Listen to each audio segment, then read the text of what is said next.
जय माता दी। मेरे प्यारे भाइयों, बहनों और बंधुओं, आज मैं आपको सुनाने जा रही हूँ नवरात्र में रोजाना सुनी जाने वाली पावन कथा। दोस्तों, जिसे सुनने से माँ भगवती की आप पर विशेष कृपा होगी। आपके सभी काम बनते चले जाएंगे। बंधुओं, नवरात्र की कथा सुनने वाले को पुत्र की कामना करने वाले को पुत्र, धन की कामना करने वाले को धन, विद्या की प्राप्ति की चाहत रखने वाले को विद्या और सुख की चाहत रखने वाले को सुख की प्राप्ति होती है। दोस्तों, नवरात्रि का व्रत शुरू होने जा रहा है। आप सभी व्रत रखें, माँ भगवती की पूजा आराधना करें। बोलो भगवती माता की जय हो। एक बार बृहस्पति जी ने ब्रह्मा जी के समक्ष चैत्र व अश्विन मास के शुक्ल पक्ष में पड़ने वाले नवरात्र का महत्व जानने की इच्छा जताई। उन्होंने कहा, इस व्रत का क्या फल है, इसे किस प्रकार किया जाता है। सबसे पहले इस व्रत को किसने किया, कृपा करके ये सब विस्तार से कहिए। बृहस्पति जी के प्रश्नों का जवाब देते हुए ब्रह्मा जी ने कहा, हे बृहस्पति, प्राणियों के हित की इच्छा से तुमने बहुत अच्छा प्रश्न किया है। जो इंसान मनोरथ पूर्ण करने वाली माँ दुर्गा, महादेव, सूर्य और नारायण का ध्यान करता है, वे धन्य हैं। यह नवरात्र व्रत संपूर्ण कामनाओं को पूर्ण करने वाला है। इस व्रत को करने से पुत्र सुख, धन, विद्या और सुख मिलता है। इस व्रत को करने से रोग दूर हो जाता है, घर में सुख समृद्धि बनी रहती है तथा समस्त पापों से छुटकारा मिल जाता है। जो मनुष्य इस नवरात्र व्रत को नहीं करता है, वह अनेक दुखों को भोगता है। यदि व्रत करने वाला मनुष्य सारे दिन का उपवास ना कर सके तो एक समय भोजन करे और 10 दिन बंधुओं सहित नवरात्र व्रत की कथा का श्रवण करे। हे बृहस्पति, जिसने पहले इस महाव्रत को किया है, वह कथा मैं तुम्हें सुनाता हूँ। ब्रह्मा जी बोले, प्राचीन काल में मनोहर नगर में पीठत नाम का एक अनाथ ब्राह्मण रहता था। वह माँ दुर्गा का बहुत बड़ा भक्त था। उसे संपूर्ण सद्गुणों से युक्त सुमति नाम की एक अत्यंत सुंदर कन्या उत्पन्न हुई थी। वह कन्या अपने पिता के घर में अपनी सहेलियों के साथ क्रीड़ा करती हुई इस प्रकार बढ़ने लगी जैसे शुक्ल पक्ष में चंद्रमा की कला बढ़ती है। उसका पिता प्रतिदिन जब माँ दुर्गा की पूजा करता था, वह उस समय नियम से वहाँ उपस्थित रहती थी। एक दिन सुमति भगवती माँ के पूजन में उपस्थित नहीं हुई। उसके पिता को पुत्री की ऐसी असावधानी देखकर क्रोध आया और वह पुत्री से कहने लगा, अरे दुष्ट पुत्री, आज तूने भगवती का पूजन नहीं किया है, इस कारण मैं किसी कुष्ठ रोगी या दरिद्र मनुष्य के साथ तेरा विवाह करूँगा। पिता की बात सुनकर सुमति को बड़ा दुख हुआ और पिता से कहने लगी, हे पिताजी, मैं आपकी कन्या हूँ तथा सब तरह आपके अधीन हूँ। जैसी आपकी इच्छा हो वैसा ही करो, चाहे राजा से, चाहे कुष्ठी से, चाहे दरिद्र से, जिसके साथ चाहो मेरा विवाह करना, पर होगा वही जो मेरे भाग्य में लिखा है। क्योंकि कर्म करना मनुष्य के अधीन है, पर फल देना ईश्वर के अधीन है। कन्या के निर्भयता से कहे हुए वचन सुन उस ब्राह्मण ने क्रोधित हो अपनी कन्या का विवाह एक कुष्ठी के साथ कर दिया और अत्यंत क्रोधित होकर पुत्री से कहने लगा, हे पुत्री, अपने कर्म का फल भोगो, देखें भाग्य के भरोसे रहकर क्या कर सकती हो। पिता के ऐसे कटु वचनों को सुन सुमति मन में विचार करने लगी, मेरा बड़ा दुर्भाग्य है जिससे मुझे ऐसा पति मिला है। इस तरह अपने दुख का विचार करती हुई वह कन्या अपने पति के साथ वन में चली गई और डरावने वन में उन्होंने वह रात बड़े कष्ट से व्यतीत की। उस गरीब बालिका की ऐसी दशा देख देवी भगवती ने पूर्व जन्म के पुण्यों के प्रभाव से प्रकट हो सुमति से कहा, हे दीन ब्राह्मणी, मैं तुमसे प्रसन्न हूँ। तुम जो चाहो सो वर मांग सकती हो। भगवती दुर्गा के यह वचन सुनकर ब्राह्मणी ने कहा, हे देवी, आप कौन हैं?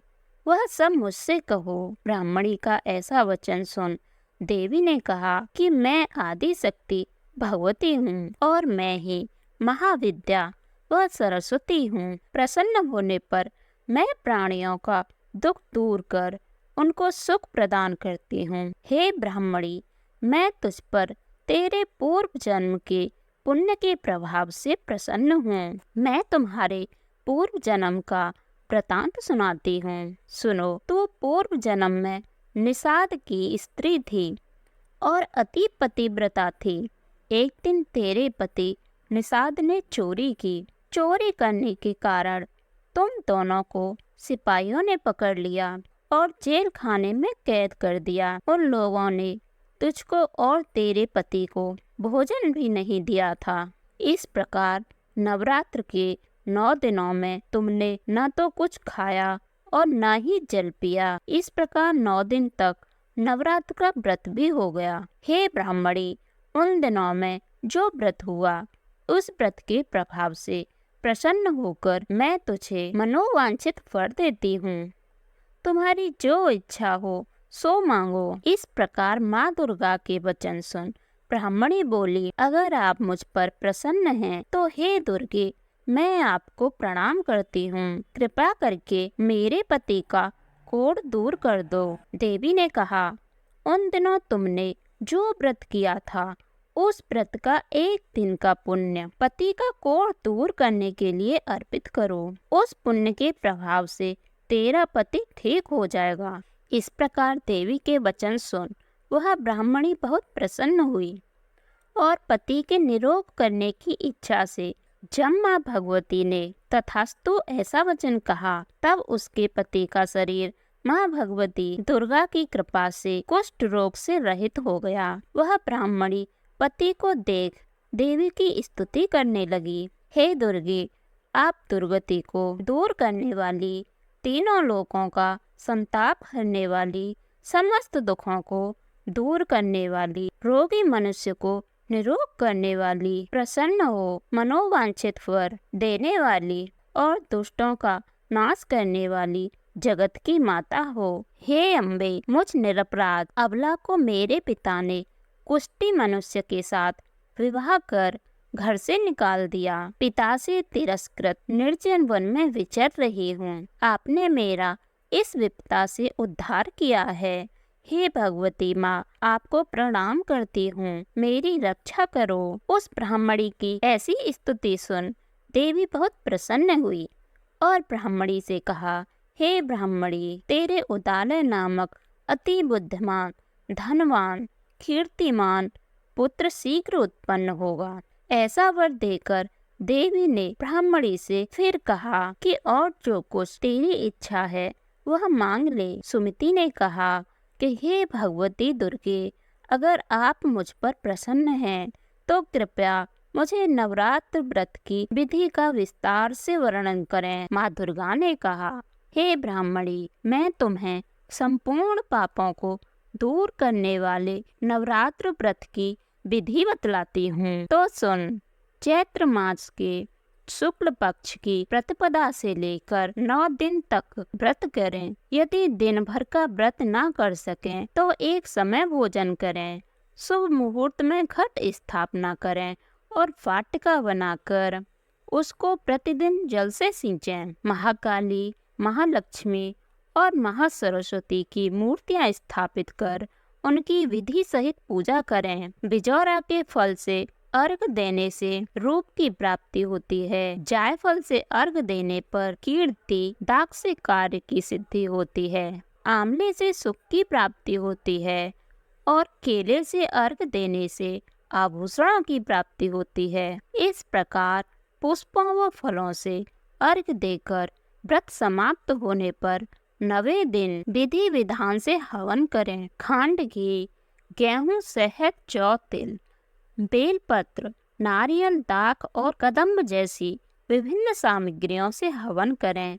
आंवले से कीर्ति की और केले से पुत्र की, कमल से राज सम्मान और दाखों से संपदा की प्राप्ति होती है। खंड घी, नारियल, शहद, जौ और तिल तथा फलों से हवन करने से मनोवांछित वस्तु की प्राप्ति होती है। व्रत करने वाला मनुष्य इस विधि विधान से हवन कर ब्राह्मण को अत्यंत नम्रता के साथ प्रणाम करें और यज्ञ की सिद्धि के लिए उसे दक्षिणा दें। इस प्रकार बताई हुई विधि के अनुसार जो व्यक्ति व्रत रखता है उसके सब मनोरथ सिद्धि होती है। हे ब्राह्मणी, इसमें तनिक भी संदेह नहीं है। हे ब्राह्मणी, इन दिनों में जो दान दिया जाता है उसका करोड़ों गुना का फल मिलता है। हे ब्राह्मणी, इस नवरात्र व्रत करने से अश्वमेध यज्ञ का फल मिलता है। इस संपूर्ण कामनाओं को पूर्ण करने वाले उत्तम व्रत को तीर्थ, मंदिर अथवा घर में विधि विधान के अनुसार करें। ब्रह्मा जी बृहस्पति से बोले, इस प्रकार ब्राह्मणी को नवरात्र व्रत विधि बताकर देवी अंतर्ध्यान हो गयीं। अतः जो मनुष्य या स्त्री